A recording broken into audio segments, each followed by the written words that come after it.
எந்த வேலை பண்ணாலும் கலக்கலா பண்ணி வைக்கணும். அப்பதான் நாம செய்யற சமையல் மனம் குணம் எல்லாம் நிறைந்து வாசனைக்கு மூக்கு வாயிலெல்லாம் ஜொல்லு ஊத்தணும். ஹாய் ஃப்ரெண்ட்ஸ், அஸ்ஸலாமு அலைக்கும். Welcome to Maharibas kitchen. இன்றைக்கி நம்ம ஒரு கேரட்டும் அரை கப் ஜவ்வரிசியும் வச்சு ஒரு ஸ்வீட்டான ஒரு ரெசிபி தான் பார்க்க போகிறோம். எல்லாத்துக்கும் ரொம்பவே பிடிக்கும், இன்னும் வேணும்னு சொல்லி கேட்டு வாங்கி சாப்பிடுவாங்க. அதுவும் இல்லாமல் ஒரு ஆரோக்கியமான ரெசிபியாகவும் கூட இது இருக்கும். இப்போ இது செய்கிறதுக்கு முதல்ல ஒரு கடாய் அடுப்பில் வச்சுட்டு சூடு பண்ணிக்கலாம். கடாய் சூடானதும் ஒரு 2 ஸ்பூன் ஃபுல்லாக நெய் சேர்த்துக்கோங்க. நெல்லேருந்து இல்லைனா 3 ஸ்பூன் கூட சேர்த்துக்கோங்க. இப்போ இதில் ஒரு 10லேருந்து 15 போல் முந்திரி எடுத்திருக்கேன். அதை லைட்டாக கோல்டன் ப்ரௌன் கலர் ஆற வரைக்கும் நம்ம ரோஸ்ட் பண்ணி எடுத்துக்கலாம். இப்போ லைட்டாக கோல்டன் ப்ரௌன் ஆனால் போதும். இப்போ இதை ட்ரான்ஸ்ஃபர் பண்ணிவிடுங்க ஒரு பிளேட்டுக்கு. நெக்ஸ்ட்டு அதே நெய்லேயே ஒரு 10லேருந்து 15 போல் கருப்பு திராட்சை எடுத்திருக்கேன். அதையும் சேர்த்துட்டு லைட்டாக பலூன் மாதிரி வந்ததும் இதையும் எடுத்து ஒரு பவுலில் போட்டு வச்சுக்கோங்க. நெக்ஸ்ட்டு இந்த நெய்லே அரை கப் ஜவ்வரிசியை சேர்த்து நம்ம இப்போ பொரிய விட போகிறோம். ஜவ்வரிசி சேர்ந்து இந்த மாதிரி நல்லா நெய்லேயே இந்த மாதிரி வறுபட்டு பொரிஞ்சு வரணும். அது வரைக்கும் லோ ஃப்ளேமில் வச்சு இதை நம்ம பொரிய விட்டுறணும். எல்லா ஜவ்வரிசியுமே பொரிஞ்சிடணும் இந்த மாதிரி. இப்போ இதில் நான் ஒரே ஒரு கேரட் மட்டும் துருவி எடுத்திருக்கேன். ஸோ அதை உள்ளே சேர்த்துடலாம். கேரட்டும் ஜவ்வரிசியும் சேர்த்து நல்லா வதக்கி விட்டுறணும். லைட்டாக இந்த மாதிரி கலர் சேஞ்ச் ஆகி வந்ததும் இப்போ இதை நம்ம மூழ்கிற அளவுக்கு தண்ணி ஊற்ற போகிறோம்.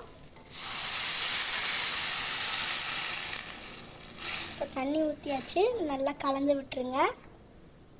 இப்போ இதை நல்லா வெந்து வரட்டும். கொஞ்சம் கூட நமக்கு கேரட்டோட டேஸ்ட்டோ ஸ்மெல்லோ கொஞ்சம் கூட இருக்காது, நம்ம நெய்லேயே வதக்கிட்டனால. இப்போ பாருங்கள், இந்த மாதிரி வெந்து வந்துருச்சு. ஜவ்வரிசி எவ்வளோ சூப்பராக வெந்திருக்கு பாருங்கள். இன்னும் கொஞ்சம் மட்டும்தான் வேக வேண்டியது இருக்குது.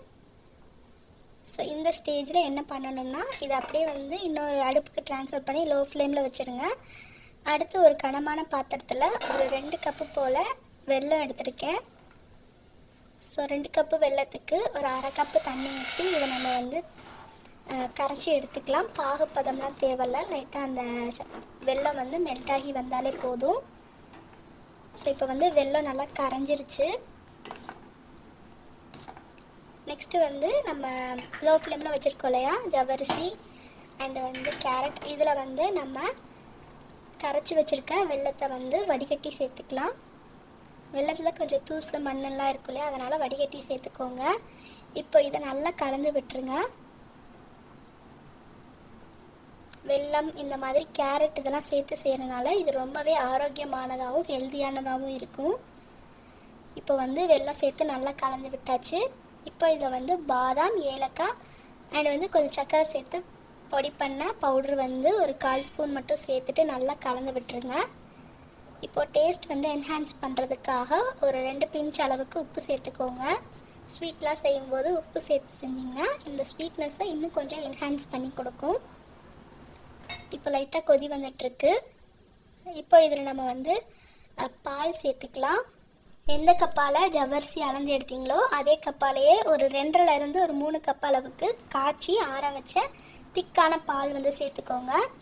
பால் சேர்த்துட்டு நல்லா இந்த மாதிரி கலந்து விட்டுருங்க. பால் சேர்த்ததுக்கப்புறமா 5 நிமிஷம் மட்டும் அடுப்பில் இருந்தால் போதும். அதுக்கப்புறம் ஸ்டவ் ஆஃப் பண்ணிடுங்க. இதில் நம்ம கொஞ்சம் கூட ஃபுட் கலரோ எதுவுமே நம்ம சேர்க்கலை. அந்த கேரட்டோட நேச்சுரல் அந்த கலரே நமக்கு இந்த பாயசத்துக்கு நல்ல ஒரு ரிச்சான ஒரு ஃப்ளேவர் கொடுத்துருக்கு.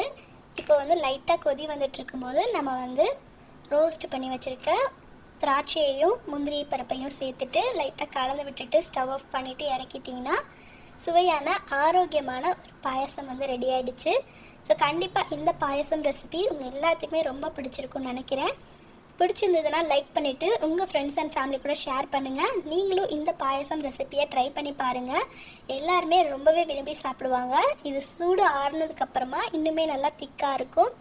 ஸோ கண்டிப்பாக ட்ரை பண்ணி பாருங்கள். எல்லாருமே ரொம்ப விரும்பி சாப்பிடுவாங்க.